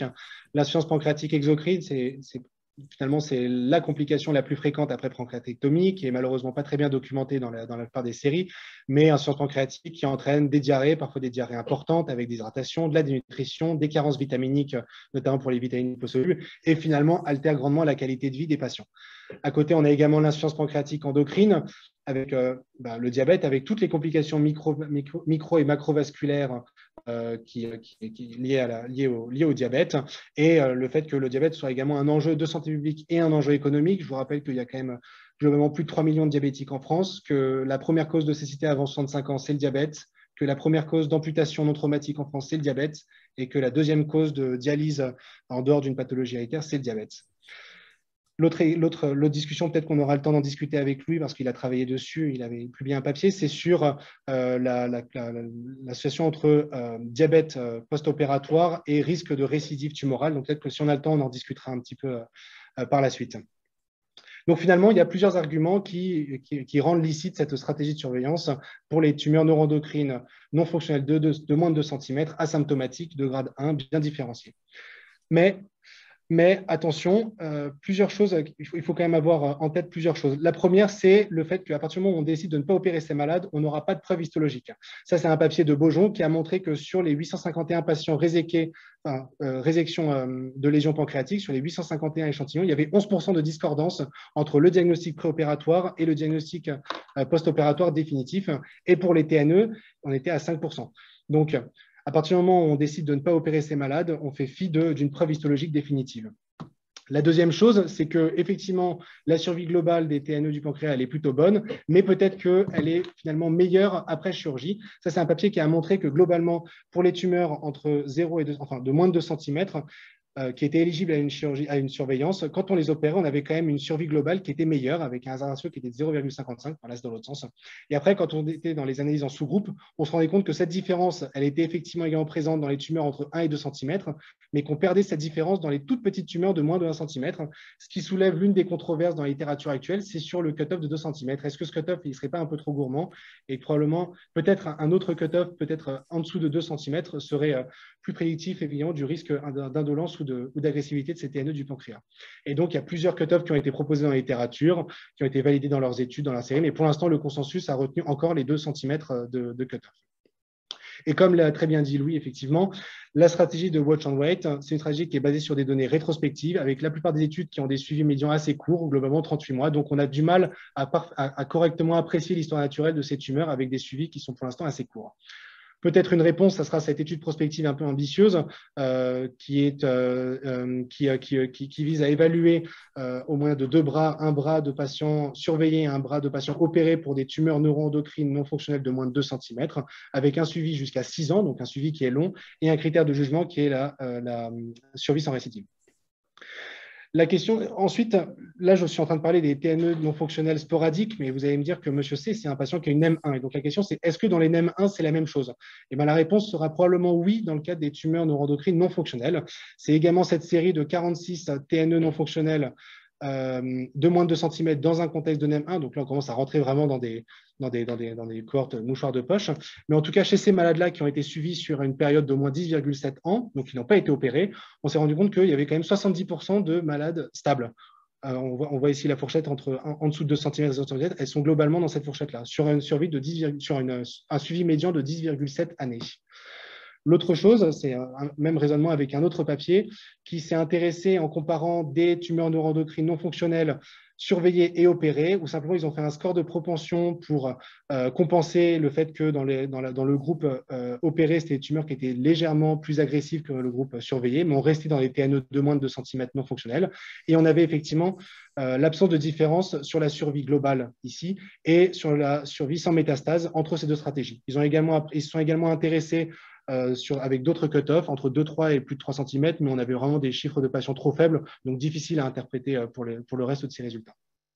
Et encore une fois, pareil pour les TNE non fonctionnels dans le cadre d'une NEM, des suivis qui sont assez courts, des études rétrospectives, une appréciation de l'histoire maladie de la tumeur qui est encore un peu précaire. Et donc, il y a plein de protocoles, d'arbres décisionnels de prise en charge de ces TNE non fonctionnels de moins de 2 cm. Tout ce qu'on peut dire, c'est qu'une petite TNE de moins de 2 cm, sans envahissement ganglionnaire ni métastatique, non symptomatique, de grade 1 ou grade 2 bas, chez un patient qui n'est pas demandeur d'une chirurgie, pas de progression tumorale et une surveillance qui est faisable chez ce malade qui a bien compris la prise en charge, on peut lui proposer, et on doit lui proposer une stratégie de surveillance. Dès lors qu'on dit non à un de ces critères, il faut discuter de la chirurgie. À partir du moment où ces patients, on n'a à la fois pas envie de les surveiller, mais pas envie de leur infliger non plus une chirurgie pancréatique avec toute la morbimortalité inhérente à la chirurgie pancréatique, peut-être que d'autres perspectives thérapeutiques sont possibles. J'en ai cité deux très rapidement. Cette première étude, qui est une étude prospective non randomisée, qui a évalué l'impact du lanréotide comme analogue somatostatine chez les patients surveillés pour une TNE non fonctionnelle de moins de 2 cm dans un contexte de NEM1, et qui ont trouvé que sur un suivi médian de 73 mois, on avait une amélioration de la survie sans récidive qui définissait comme finalement une progression radiologique, parce que c'est uniquement des patients qui sont surveillés. Soit ils sont uniquement surveillés, soit ils sont surveillés plus analogue de la somatostatine. Et donc, on avait quand même un effet antiprolifératif prouvé de cet analogue. L'autre possibilité, sinon, c'est peut-être de discuter des techniques de radiofréquence éco-guidée de ces TNE du pancréas. Il y a un essai prospectif français mucentrique qui a été mené en 2 temps, qui a montré que, globalement, après un suivi long de 42 mois, les tumeurs neuroendocrines qui bénéficiaient d'une radiofréquence sous écho-endoscopie, on avait une réponse radiologique de 86%. Et quand on parlait de réponse radiologique, c'était de disparition complète de la tumeur ou de nécrose complète de la tumeur ou une diminution en taille d'au moins 50%. Les complications de cette chirurgie, j'ai pris toutes les complications de toutes les différentes tumeurs qui avaient eu de la radiofréquence. Elles sont relativement rares. On est à 14% de complications post-procédure, avec une pancréatite aiguë nécrosante chez un patient qui avait une TNE, une sténose du virsung chez un patient qui avait une TNE qui était une TNE très proche du virsung qui était à moins de 2 mm, une perforation géniale qui avait nécessité une reprise chirurgicale chez un patient et fissure biliaire après un deuxième épisode de radiofréquence dans le groupe tumeur cystique. Peut-être que tu veux intervenir, Louis ou M. Sauvanet, en particulier sur ces 2 derniers éléments, la radiofréquence qui est très controversée et qui est effectivement très fortement poussée par nos confrères endoscopistes, ou les analogues de la somatostatine. Un commentaire? Oui, alors plusieurs commentaires. C'est vrai qu'effectivement, la radiofréquence commence à prendre beaucoup de place, en particulier chez nos confrères écho-endoscopistes. Je crois que ce n'est pas parce qu'on peut faire ou qu'on sait faire qu'il faut absolument vouloir faire à tout prix. Je crois aussi qu'il faut bien se souvenir, et l'exposé de Charles est très clair dans ce sens-là, le principal risque évolutif d'une petite TNE pancréatique, c'est le risque de métastase ganglionnaire. Donc, utiliser une technique de destruction qui ne prend en compte, qui ne traite que l'aspect local d'une tumeur, d'un point de vue oncologique, ce n'est pas forcément une bonne idée. Et donc, c'est vrai que la place de la radiofréquence, je pense qu'elle est surtout pertinente lorsque l'enjeu n'est pas oncologique, mais hormonal. Et c'est pour ça que pour moi, aujourd'hui, la seule et bonne indication de radiofréquence écho-endoguidée qui existe, ce sont les insulinomes. Pour toutes les autres tumeurs, il faudra vraiment qu'on sache mieux, lorsqu'elles sont vraiment de petite taille, c'est-à-dire autour d'1 centimètre, savoir celles qui vont évoluer de manière défavorable. Et dans ce cas-là, peut-être qu'effectivement, les radiofréquencées au stade où elles font que 1 centimètre, c'est encore une bonne idée. et puis celles qui n'auront pas d'évolution défavorable, et celles-là, il ne faut pas y toucher du tout, quoi. Parce que 14% de complications post-procédure, dans les séries plus récentes, c'est même en fait plus élevé que ça.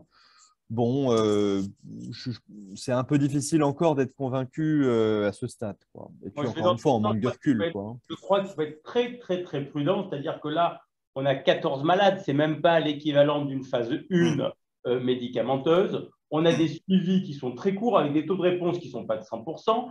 On n'a pas encore eu de premier mort, mais ça ne saurait tarder. C'est quand même relativement, ce n'est pas anodin d'aller planter des aiguilles et de chauffer le pancréas. Et avec, comme tu le dis, un enjeu oncologique ganglionnaire qui n'est pas pris en compte. Donc, je crois qu'il va falloir être très prudent là-dessus et pas se faire tordre le bras par nos collègues endoscopistes et faire attention à ce qu'un certain nombre de malades ne soient pas un peu radiofréquencés dans notre dos et en douce. Et ça, je crois que c'est un véritable enjeu auquel il faut faire très attention. Oui, mais il faut vraiment pas confondre, je suis complètement d'accord avec Sébastien, il ne faut pas confondre les études de faisabilité technique avec des études de pertinence clinique. Ce sont des études qui n'ont rien à voir, notamment dans leurs critères d'évaluation. Hein. La réponse radiologique, honnêtement, et puis en plus 86%, on ne peut pas dire que ce soit si bon que ça. Bon, pour moi, ça ne positionne absolument pas l'écho-endoscopie dans l'algorithme de prise en charge. Même pour aller plus loin que ça, hein, il y a quelque chose dont on n'a pas discuté tout à l'heure, c'est la ponction sous écho-endoscopie. Parce que dans tout le cas de NEM1 que Charles nous a présenté, toutes les possibilités de chirurgie qu'il nous a présentées, à aucun moment, l'index Ki-67 n'a été un argument pour ou contre telle ou telle forme de traitement. Il y a un message sous-jacent qui est important, c'est que la ponction, en particulier dans la NEM1, quand il y a plusieurs tumeurs endocrines pancréatiques, elle n'est absolument pas indispensable. Le diagnostic, il est fait sur l'histoire clinique du patient, il est fait sur la TEP au gallium, le scanner, l'écho-endoscopie, l'IRM, ça fait déjà suffisamment comme ça. Et encore une fois, pour des tumeurs de plus de 2 cm, ou lorsque certaines font plus de 2 cm, le Ki-67 ne va pas changer la discussion et au final, la décision chirurgicale, alors que ça peut quand même changer pas mal pour le malade parce que une pancréatite aiguë CTSI 4, même si on a dit que 4, eh ben, c'est quand même pas si anodin que ça. Donc, je crois qu'il faut vraiment, voilà, là aussi, discuter des indications de ponction écho-endoguidée à visée diagnostique pour les faire uniquement lorsque ça va changer la prise en charge. Par exemple, lorsqu'elles font moins de 2 cm, et dans ce cas-là, et je rajouterai l'algorithme que Charles a présenté, je crois que la TEP-FDG, vraiment, peut avoir un intérêt parce qu'elle est non invasive. Alors, moi qui suis chirurgien, je vais bémoliser les propos du gastro-entérologue sur la radiofréquence pérendoscopique. Moi, il me semble quand même qu'elle peut avoir, en dehors de l'insulinome, hein, l'insulinome, c'est sûr, c'est a priori une très bonne indication, c'est les petites tumeurs quasiment toujours bénignes. Il me semble quand même qu'il y a 2 catégories de malades chez qui la radiofréquence peut avoir une certaine utilité. Premièrement, il y a des malades qui ne se présentent pas très bien pour la chirurgie, un peu vieux, la tumeur neuroendocrine sporadique, c'est plutôt une maladie de la 2e, voire de la 3e partie de la vie, quoi. Donc, c'est pas une tumeur de gens jeunes. Il peut y avoir un peu de comorbidité quand elle fait 18, 20, 22, 23 mm, 24 mm. Moi, je ne vous cache pas que plutôt qu'opérer le malade et prendre le risque d'une catastrophe, la faire radiofréquencer, je ne suis pas tellement, si la localisation permet de le faire sans risque, je ne suis pas très choqué. Et alors, deuxièmement, la NEM. La NEM, de temps en temps, on opère les malades et on voit apparaître ou on voit se modifier le bout de pancréas qui reste. C'est-à-dire qu'on voit une petite tumeur qu'on avait laissée parce qu'on la trouvait petite, pas très méchante, augmenter de taille. Eh ben, peut-être que celle-là, à un seuil de taille qu'il faudrait déterminer, ça peut être une bonne idée de la détruire plutôt que de faire de la chirurgie itérative qui va nécessairement rapprocher le malade de l'insuffisance pancréatique. En l'occurrence, moi, je suis complètement d'accord avec vous, Monsieur Sauvanet. Et c'est vrai que je pense que les syndromes de prédisposition que sont la NEM1 et la maladie de VHL sont probablement les meilleurs terrains sur lesquels la radiofréquence pourrait se développer, puisqu'on a des patients qui ne vont pas avoir une, mais plusieurs TNE pancréatiques au cours de leur vie, chez qui une stratégie d'épargne parenchymateuse est absolument primordiale, et chez qui l'addition et le cumul de morbidité éventuelle chirurgicale doit être évité. Mais le problème, c'est qu'aujourd'hui, on a extrêmement peu, si ce n'est pas de données. En tout cas, pour le VHL, il n'y en a pas à ma connaissance. La NEM1, il n'y a pas de série spécifique, je crois. Et ça mérite d'être absolument développé.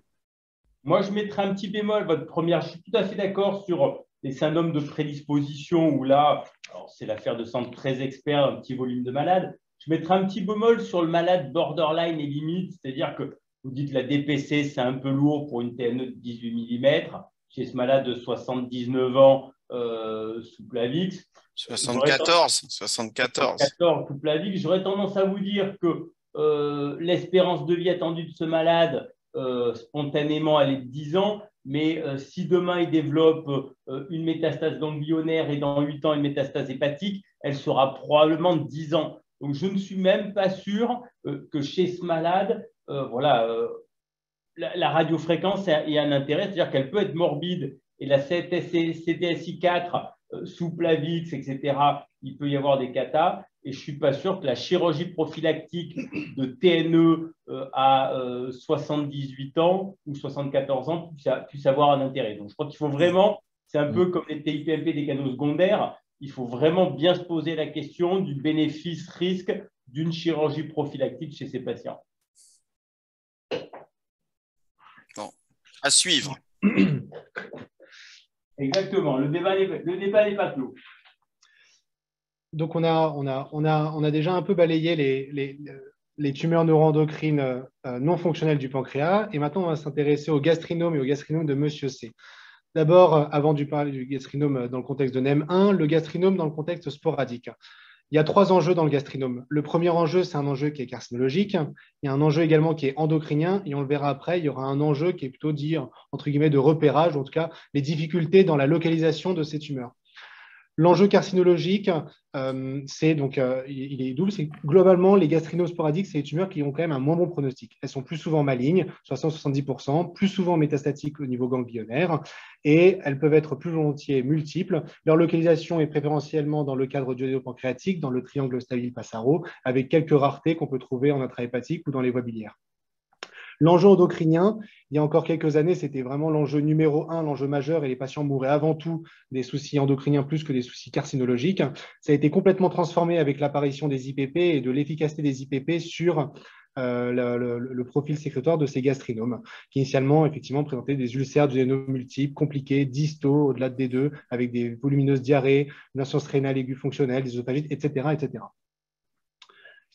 Je vais accélérer un petit peu. Le gastrinome sporadique, cette diapo, simplement, c'est 2 messages principaux. Le premier message, c'est que les gastrinomes sporadiques, il faut les opérer. Ça, c'est une étude américaine sur 160 patients qui présentaient un syndrome de Zollinger Ellison opéré contre 35 qui étaient non opérés. Les 35 non opérés, c'était globalement, il y avait une vingtaine, c'était un refus du patient. Il y en avait 5, c'était pour des problèmes de comorbidité. Il y en avait 5 autres, je crois que c'était pour des lésions qui étaient non visibles dans un contexte de NEM1. Ils étaient comparables à baseline, à l'exception d'un critère qui était la taille, qui ne figurait pas sur leur tableau, mais bon, peu importe. Et on s'est rendu compte que globalement, dans cette cohorte, il y avait plus de méta-hépatiques et plus de décès dans la population qui était non opérée. Donc, on le voit ici, on a 29% de métastases hépatiques et 23% de mortalité dans la cohorte de patients qui sont non opérés, contre 5% et 1%, respectivement pour les méta-hépatiques et la mortalité, chez les patients qui sont opérés. Donc, c'était un premier message pour dire les gastrinomes sporadiques, c'est plus méchant, il faut les opérer systématiquement. L'autre question, c'était sur le curage de ces gastrinomes sporadiques. Ça, c'est une autre étude qui est cette fois allemande, multicentrique allemande, qui a sélectionné donc, les 48 syndromes de Zollinger-Ellison sporadiques qui ont tous été opérés. Certains avaient un curage systématique, SLA, systématique lymphadenectomie, et d'autres qui avaient un curage très sommaire, voire même aucun curage. Et ils sont intéressés, ils ont comparé et ils se sont rendus compte que globalement, on avait effectivement une amélioration de la survie sans récidive chez les patients qui étaient opérés avec un curage fait systématiquement. C'était un suivi qui était sur une médiane de 83 ou 85 mois. Mais quand même, petit bémol pour cette étude, c'est que globalement, c'est assez difficile à interpréter parce que dans les patients inclus, il y avait à la fois des patients qui avaient des méta-hépatiques, certaines méta avaient été réséquées dans le même temps, d'autres non réséquées, ce n'était pas pris en compte dans les analyses statistiques.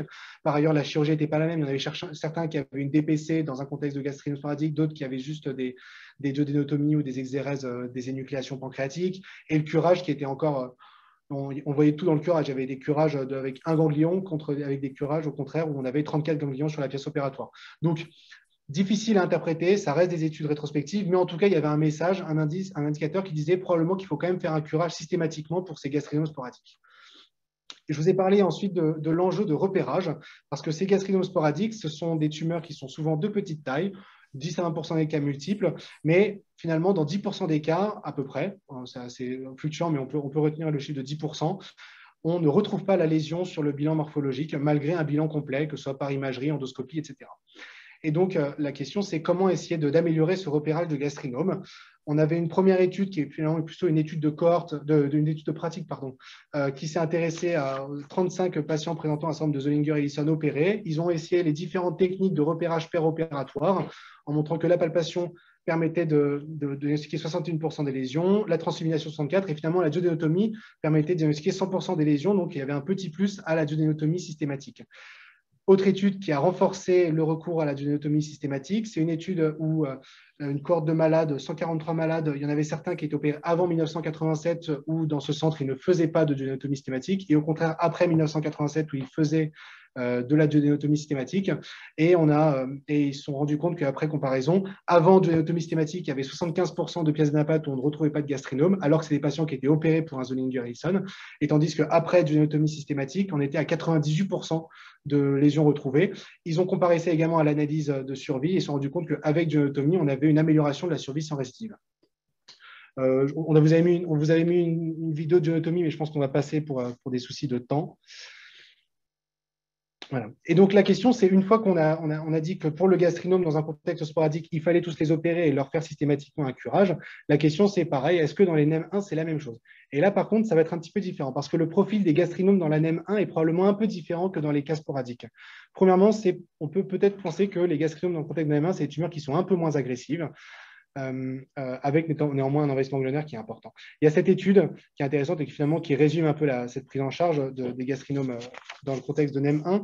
C'est une étude qui est américaine à nouveau, qui s'est intéressée à 81 malades qui présentaient un syndrome de Zollinger-Ellison de 72 à 97. Et ils ont réparti ces malades en 3 groupes. Il y avait le groupe 1 qui était des gastrinomes de moins de 2,5 cm non opérés, dans le groupe 1. Dans le groupe 2, c'est des gastrinomes de plus de 2 cm, plus de 2,5 cm qui étaient opérés. Et le groupe 3, c'était des métahépatiques. Et ils se sont rendus compte que les patients qui présentaient un gastrinome dans un contexte de NEM qui n'étaient pas opérés parce que c'était des petits gastrinomes de moins de 2,5 cm, de même que les patients opérés avec des gastrinomes de plus de 2,5 cm, la survie était quand même très bonne, était proche de 100% de survie à 15 ans. Et donc, à partir de ce type d'études et également d'autres études dans la même lignée, on a proposé également une stratégie de surveillance pour les petits gastrinomes dans le contexte de NEM1, avec encore un cut-off qui a été fixé cette fois à 2 cm, un peu par analogie avec le cas des TNE non fonctionnels. Dans ces formes de gastrinome, j'ai dit globalement c'était une tumeur qui était moins agressive, mais il y a quand même certaines formes très agressives de gastrinome dans le contexte de NEM+, qui sont celles-ci qu'il ne faut pas manquer. Ça représente à peu près 24% des cas, avec une survie à 10 ans qui est inférieure à 30%. Il y a cette étude, donc de 2001 qui s'est intéressée à je regarde, c'est 44, 57 patients qui présentaient un syndrome de Zollinger-Ellison dans un contexte de MEN1, et ils ont fait un suivi prospectif de ces malades, et ils ont cherché à regarder quels étaient les malades qui présentaient une forme agressive définie par une croissance tumorale importante, plus de 25% par mois, ou l'apparition de nouvelles lésions.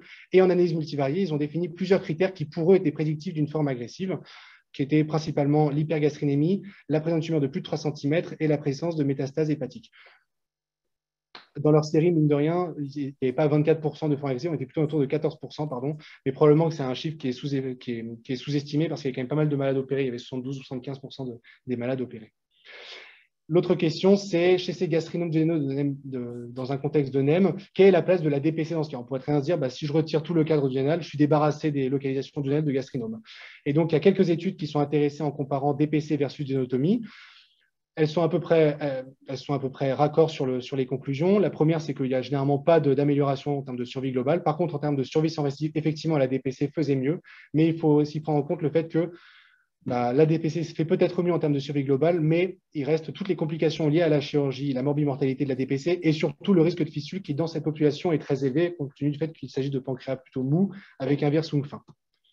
Et donc, pour résumer sur la prise de décision des gastrinomes, plus simple, gastrinome dans un contexte sporadique, chirurgie systématique, curage systématique et exploration par duodénotomie, au moins duodénotomie plus autre manœuvre. Et gastrinome dans le contexte de NEM 1, deux possibilités. Moins de 2 cm, on peut discuter une surveillance. Plus de 2 cm ou présence de ganglions en préopératoire sur les imageries ou antécédents familiaux de forme agressive, on proposera la chirurgie. Dans tous les cas, on n'oublie pas que l'urgence, ça reste le syndrome sécrétoire avec les IPP. Et donc, nous, on a fait comme chirurgie pour M. C la même chose que ce que M. Sauvanet a proposé, c'est-à-dire une DPC poussée à gauche. L'évolution de M. C, on revient un petit peu à M. C maintenant, dans les constatations péropératoires, à la recoupe pancréatique, il y avait encore 2 petites lésions qui étaient retrouvées sur la recoupe, donc on hésitait encore une énucléation. On a retrouvé plein d'autres petites lésions à échographie, ce qui n'est pas traitant dans le contexte de NEM 1. Et les suites, c'est les suites d'une DPC avec facteur de risque de fissure pancréatique, c'est-à-dire une fissure de grade B, de la thrombose veineuse du trou innominé qui a nécessité des anticoagulants curatifs avec l'alimentation parentérale, et finalement un retour à domicile à J30. À noter donc que c'est un patient qui a eu une insuffisance pancréatique importante, à la fois exocrine et endocrine. Et sur le plan endocrinien, il a eu un diabète à 5 mois qui a été assez fulgurant, nécessitant un schéma basal bolus, mais probablement que finalement c'était un diabète de type 1 LADA du fait qu'il avait des antigades, et donc ça a été démasqué plus rapidement par la DPC. Le compte rendu anatomopathologique de la pièce opératoire, il s'agissait donc d'une tumeur au final qui était PT1N1A, grade 1 avec un KI à faire à 1%. Il y avait plus d'une dizaine de lésions duodénopancréatiques au total entre 5 et 20 mm. Elles étaient toutes de grade 1. Et donc, dans le curage ganglionnaire, le ganglion en question a été effectivement envahi sur les 8 ganglions de la pièce opératoire. On a demandé une analyse immunohistochimique de ce ganglion en l'occurrence, qui était positif en antigastrine, validant le fait qu'il s'agissait bien d'une adénopathie du gastrinome. Aujourd'hui, M. C, sur le plan de son hyperparathyroïdie, c'est relativement stable. Il n'y a toujours pas eu de chirurgie de son hyperparathyroïdie. Le bilan hypophysaire, il est strictement normal. Et le bilan de TNE, on attend de toute façon encore la réévaluation à la fin de ce mois-ci, mais pas d'évolution depuis l'opération. La surveillance après chirurgie pour les patients qui ont une TNE du pancréas, pour essayer de synthétiser, globalement, finalement, c'est presque plus centre dépendant ou pratique dépendante. Le consensus est moins clair, mais il y a quand même 2-3 informations qui sont assez unanimes. C'est que probablement, il faut un suivi qui est assez long. C'est des tumeurs qui peuvent récidiver au-delà de 5 ans, donc il faut un suivi, on dit plus ou moins 10 ans, mais en tout cas un suivi long. La deuxième chose, c'est qu'il faut privilégier au maximum des IRM, des images en coupe, et l'IRM probablement à sa place, comme on l'a vu notamment pour les tumeurs de plus d'1 centimètre. La question après, la controverse, et on pourra peut-être en discuter à la fin, c'est sur l'intérêt de faire encore une imagerie de médecine nucléaire dans le suivi. Dans ce cas, à quel rythme? Est-ce qu'on l'a fait à 3 mois, annuellement ou à 2 ans? Et bien sûr, on associe à M. P le suivi classique de sa NEM 1. La tendance en médecine et en chirurgie dans le 21e siècle, c'est vers une médecine personnalisée. Donc, il y a quelques équipes qui ont suggéré des scores de risques de récidive afin d'adapter le suivi en fonction du risque de récidive tumorale, donc finalement sur l'agressivité tumorale. Et donc, il y a ce score de 2019 dans l'ANALS qui proposait 4 critères qui définissaient 3 scores de risque. Faible risque avec dans ce cas un suivi tous les ans, risque intermédiaire avec dans ce cas une imagerie et un suivi tous les 6 mois, et à haut risque avec un suivi dans ce cas tous les 3 mois. Est-ce qu'avant de faire les take-home messages, peut-être qu'il y avait des… Peut-être… Oui, moi je voudrais rajouter un tout petit commentaire puisque le public est essentiellement chirurgical. N'oubliez pas, quand vous faites une pancréatectomie, enfin de la chirurgie dans le Zollinger-Ellison, qu'il soit sporadique ou sur NEM, c'est les IPP injectables. La première cause de mortalité il y a 20 ou 30 ans, c'était les fistules, les hémorragies. C'était pas uniquement des complications pancréatiques, c'était aussi des complications anastomatiques parce que l'hyperacidité gastrique était mal contrôlée. L'hyperacidité gastrique, c'est pas parce que vous enlevez le gastrinome qu'elle s'arrête instantanément. L'estomac est devenu un peu tout fou. Il continue à fabriquer beaucoup d'acide et il faut bloquer cette sécrétion acide par des IPP injectables, au moins 3 ampoules par 24 heures.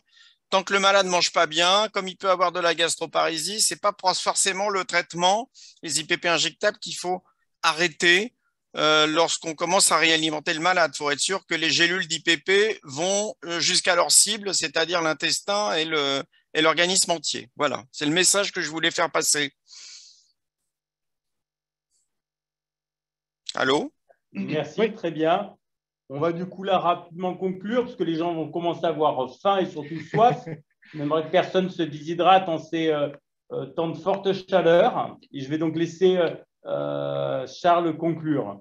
Donc juste très rapidement quelques take-home messages. Premièrement, ces tumeurs neuroendocrines du pancréas, elles ont une présentation qui est très hétérogène de par leur caractère sporadique ou héréditaire, de par leur caractère fonctionnel ou non fonctionnel, leur localisation sur le pancréas. Est-ce que c'est la tête, le corps, la queue du pancréas, le duodénum? Est-ce que au diagnostic qui sont métastatiques ou localisés, le grade tumoral avec la carcinome-OMS. Bref, beaucoup d'hétérogénéité. Et donc, c'est à nous et en RCP de réussir à synthétiser tout ça pour proposer une prise en charge la plus adaptée en ayant une espèce de balance bénéfice-risque, une sorte de primo nocere dans la prise en charge de ces malades.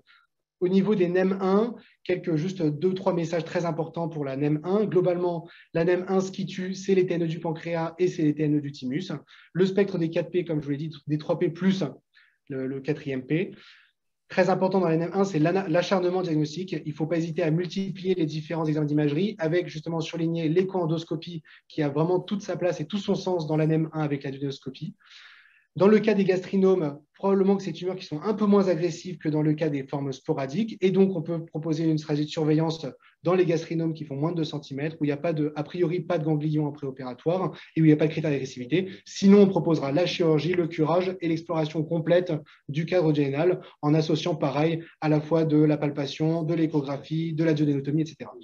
Un message, c'est que globalement, on ne guérit a priori jamais d'un gastrinome avec une NEM1, compte tenu des micro-lésions, de la multiplicité des lésions, peut-être sauf avec la DPC, et on a discuté de l'intérêt de la DPC dans le gastrinome. Dans le cas des TNE du pancréas non fonctionnel dans un contexte de NEM1, globalement, la prise en charge elle est identique aux formes sporadiques, et c'est-à-dire de proposer une stratégie de watch and wait, possiblement chez les patients qui ont une TNE du pancréas non fonctionnelle de moins de 2 cm, grade 1 asymptomatique, sans critère d'envahissement ganglionnaire ni critère de progression radiologique. Donc, c'est vraiment une population hyper sélectionnée, mais qui finalement, en termes d'incidence et de prévalence diagnostique, est de plus en plus importante. Je vous rappelle la slide notamment sur l'épidémiologie. Dans tous les cas, il y a un suivi qui est personnalisé et prolongé, et j'insiste vraiment sur le terme de prolongé. Et un petit message également, c'est l'envahissement ganglionnaire et l'envahissement à distance, c'est vraiment le tournant évolutif dans cette maladie. Et enfin, le gastrinome dans le contexte sporadique, c'est des tumeurs qui sont effectivement avec un profil un peu plus agressif que les gastrinomes dans le cadre du NEM1. L'urgence, et M. Sauvanet l'a bien dit, c'est vraiment le syndrome de Zollinger-Ellison et la prise d'IPP également en post-opératoire à très forte dose. Encore une fois, il y a un acharnement diagnostique pour essayer de trouver les différentes lésions, même si dans 10% des cas, on ne trouve pas de lésions et on va quand même au bloc opératoire avec ces 10% de lésions manquantes. Et le traitement de référence, c'est sans débat, c'est la chirurgie dans tous les cas, le curage dans tous les cas et une exploration également avec plusieurs modalités possibles. Je vous rappelle également qu'il existe le réseau Endocan Renaten, peut-être que Louis nous en parlera, mais qui globalement est un réseau national qui permet de centraliser, d'avoir une expertise, un recours et également de participer aux recommandations sur la prise en charge des TNE, que ce soit dans les cadres sporadiques ou dans les cas de NEM1. Plusieurs conférences de consensus récentes et on attend notamment celle justement du GTE sur la NEM1. Et je vous mets d'autres conférences de consensus. Le TNCD, qui est une version assez récente de 2020, est particulièrement bien fait et complet. Et je vous remercie. Merci. Merci Charles. Il y a une question sur le chat de Nicolas Régenet de Nantes. Y a-t-il une corrélation entre la SUV max au PET scan au gallium et l'agressivité tumorale? C'est une bonne question. Alors, moi, je dirais non, mais en fait, c'est plutôt l'inverse. C'est-à-dire que plus on fixe, a priori, meilleure est la différenciation. Donc, serait plutôt à l'inverse. Donc, on dirait oui à l'inverse, moins la corrélation est inverse, quoi. Il n'a pas posé la question sur le FDG plutôt, Régenet, ou j'ai mal lu? Non, PET scanner au gallium. Non, gallium, il a évolué un peu. Non, mais parce que le FDG, on le fait aussi pour essayer de dépister les tumeurs, on va dire, agressives. Il y a quelques faux positifs, hein, Louis, non? Il y a quelques tumeurs G1 qui fixent Absolument. au FDG. Hein, donc celles qui fixent en FDG, c'est celles qui ont activé les voies de l'hypoxie par mutation somatique de la voie VHL ou germinale. Hein, donc, ce qui veut dire que dans la maladie de VHL, ce n'est pas un très bon examen à visée pronostique. Et donc, il y a quelques pièges. Ça existe. C'est un petit peu pousse au crime dans les TNE non fonctionnels sporadiques. C'est ça qu'on peut dire. Voilà. Si on considère que les enlever est un crime. Voilà. C'est ça. Alors moi, c'est vrai que pour répondre à la question, effectivement, moi, je n'ai pas dans la littérature de corrélation inverse entre une intensité de fixation SUVmax au PET gallium. Mais après, il n'y a pas que le SUVMAX, il y a d'autres facteurs qui sont rapportés, comme le MITV, qui sont le Molecular Imaging Tumor Volume, mais alors qui ont été montrés comme pronostics dans les formes métastatiques, en fait, où c'est une sorte de récit de volume tumoral. Mais en tout cas, pour ma part, et à titre personnel, je ne prends pas de décision en fonction d'un SUV max du PET gallium. Je n'en tiens pas compte. Complètement d'accord. Très bien. Ben, en tous les cas, on vous remercie pour la qualité de cette observation et Charles pour la qualité de la recherche scientifique faite. Félicitations à toi et à Sébastien. On va peut-être laisser conclure nos experts s'ils veulent nous faire un mot de synthèse. Écoute, moi je dis bravo, c'est superbement et clairement présenté. Donc c'est enregistré parce qu'il y a beaucoup d'informations, ça sera disponible, on pourra Oui, c'est disponible sur le replay du site de la CHBT. Ouais, comme voilà. Ouais, je crois qu'on a eu énormément de choses, voire tout sur la TNE, et donc bravo. Ouais, bravo, merci beaucoup pour l'invitation. Je crois que ça souligne bien encore l'importance de travailler tous ensemble dans des centres, voilà, pas hésiter à faire appel aux centres experts et à travailler en comité pluridisciplinaire. Très bien. Eh bien, écoutez, il me reste à vous dire merci. Vous avez à l'affiche le prochain grand round après l'été. On va à Grenoble sur les traumatismes fermés de l'abdomen pour, à mon avis, un problème de pancréas et pas de pancras. Et voilà, c'est organisé par un sain problème de pancras. De pancras. C'est organisé par le professeur Chérika de l'équipe de Grenoble. Eh bien, merci à tout le monde, merci aux participants. À bientôt. Au revoir. Merci beaucoup. Au revoir. Bonne soirée. Au revoir.